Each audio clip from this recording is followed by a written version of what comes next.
Charles Buttigieg huwa l-awtur tal-ktieb Karamellu tar-raħal t'isfel, pubblikazzjoni għat-tfal bat ta' stejjer li wħud minnhom huma mnebħa mill-ħajja reali u moddija li konna niltaqgħu magħha f'pajjiżna. Iktar ma bdejt nikber jien, iktar bdejt nirrealizza u nara d-differenza kbira li hemm bejn kif għext tfuliti jien u tfal ta' żmieni u kif qed jgħixu tfal tal-lum.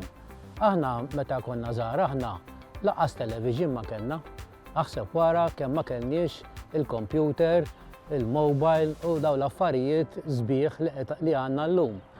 Allura qed min jaf kieku nibda nikteb xi stejjer li bihom nuri li tfal tal-lum u tat-tfal tal-ġenerazzjonijiet li ġejjin kif konna ngħixu aħna, ħalli huma jieħdu gost jaqraw kif kienu jgħixu nannietom u bużnannietom. Min hemm bdiet l-idea. Karamellu fil-verità huwa jien. Jiena semmejtu Karamellu għax fl-idea tiegħi fil-bidu kienet li noħloq karattru. Imma mbagħad bdejt nieħu minn xi esperjenzi li kelli jien. Jew nies li kont naf kbar meta kont għadni żgħir u praspar li kien ikollna tfal u l-kbar. U bdejt nikteb dwarhom. Ovvjament, mhux se toqgħod tikteb il-prasfura kif kienet eżatt, imbagħad ħawwara b'mod li biha turi kif konna ngħixu u kif x'kellna dak iż-żmien. Jew ma kellniex dak iż-żmien għax aħna pereżempju it-tfal fit-triq konna nilagħbu bil-boċċi, bil-ballun, niġru wara xulxin, b'xi scooter li aħna iż-żejtun tar-raħal t'isfel konna ngħidulu skates, għax għalhekk jismu l-ktieb il-Karamellu tar-raħal t'isfel għax jien twellidt fir-raħal t'isfel taż-żejtun. U tfuliti jgħix ta' hemmhekk. Allura bdejt komplejt nibni dawn l-istejjer minn meta kelli 5 snin sa 10 snin. U tiskanta kemm bdejt niftakar affarijiet, jien bdejt nieħu gost niktibhom. Din l-istorja jisimha Il-ħwejjeġ għall-ħasil u l-istorja hija bażata mibnija fuq ħaġa li ġrat veru kienet praspura tiegħi ta' meta kelli 5 snin.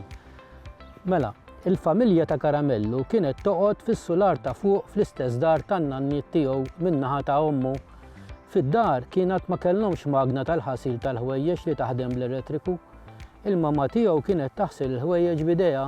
Kellha banju kbir taż-żingu biex tagħmel dan għaliex dak iż-żmien lanqas il-banjijiet tal-plastik ma kienu għadhom ma waslu f'Malta. Il-banju kienet iżommu fuq xriek tal-ġeber fil-bitħa tad-dar eżatt ħdejn il-bir. Hija kienet ittella l-ilma mill-bir, titfgħu fil-banju u toqgħod torok il-ħwejjeġ bl-għajnuna ta' sapuna ħadra li kienu jgħidula taċ-ċavetta għax fuqha kellha marka ta' ċavetta. Se nieqaf hawn, imma min jixtieq ikompli jaqra u jara xi praspura għamilt jien meta l-mamma tiegħi kienet qed taħsel il-ħwejjeġ, nissuġġerilu jaqra l-ktieb.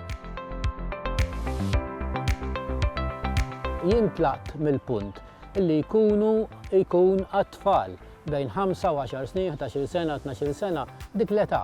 Imma mbagħad meta bdejt nara li qed jinteressaw ħafna fihom anke l-kbar, bdejt niktibhom b'mod illi jogħġbu kemm it-tfal u kemm il-kbar.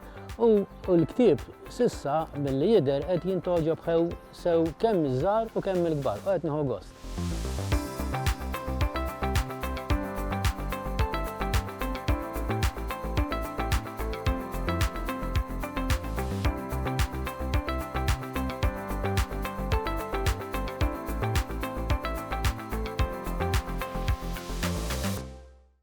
Il-Sinna jixtieq jirringrazzja lill-Aġenzija Nazzjonali tal-Litteriżmu, lill-Ministeru għall-Edukazzjoni u x-Xogħol, lill-Kunsill Nazzjonali tal-Ilsien Malti u lid-Dipartiment tal-Malti fil-Fakultà tal-Arti l-Università.